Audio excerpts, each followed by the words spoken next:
All right, are your hormones out of whack? Well, my next guest is the author of It's Not Normal, A Busy Woman's Guide to Symptoms of Hormone Imbalance. Dr. Deb Matthews, she joins me now. Doc, I feel like all of us women, there's so many things that we've got on our plate, work, kids, probably more than likely, yes, our hormones are out of whack, right? Well, it's such a common problem, and I think it's really important for women to know about it. Suzanne Summers, Oprah Winfrey, Robin McGraw, Dr. Phil's wife, they've all spoken about their experiences with hormone symptoms. Right. Okay. And the average woman goes through menopause at age 50, but what a lot of women don't know is that the hormone problems can start 10 to 15 years ahead of time. Before then, okay. And so women in their 30s and their 40s, they're not thinking about menopause, but it could still be their hormones. Okay.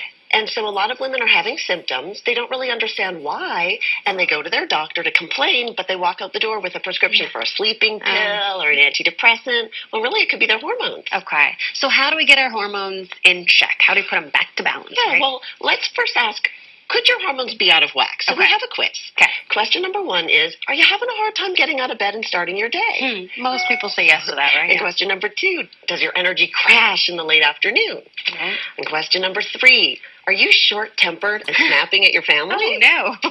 Never. Question number 4, have you lost interest in sex?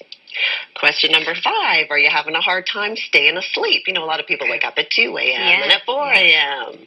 And question number 6, are you struggling with your weight and belly fat? Okay. Question number 7, are you feeling anxious for no good reason? Question number 8, are you forgetting things like where you put the car keys and why you walked in the room and what's that word that I wanted to say? Okay. And question number 9, are you having more PMS symptoms like irritability and bloating and food cravings? Yeah. So if you answered yes to a couple of those questions, your hormones might be out of whack. Okay. If you answered yes to 4 questions, your hormones probably are out of whack. And if you answered yes to 5 or more questions, your hormones are definitely out of whack. Okay. All right. So how do we get them in check? Because we're about out of time. So the first thing is to get more exercise. So another reason to lace up your sneakers and go for a walk. Right. Another one is get more sleep because a lot of the hormones are produced at night while you're sleeping. We need to eat more broccoli. It's a superfood and it contains nutrients that help balance your hormones a little better.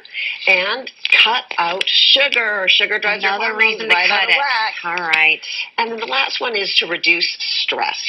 Stress really is hard on your hormones. Yeah. And meditation, yoga, relaxation, those kinds of things make a really big difference to hormone symptoms. All right. And you've got a free book for our Good Day New Mexico viewers. Thank you so much for sharing this. So if you go to Dr. Deb's website, isityourhormones.com, they can get the free ebook there to learn a lot more about balancing those crazy hormones. Exactly. Is it easier said than done? Are these tips, like we can get them on track, like just follow a few guidelines and hopefully... For a lot of people, these tips will really help. Some people will need the help of their doctor. All right. Again, once again, go online, isityourhormones.com.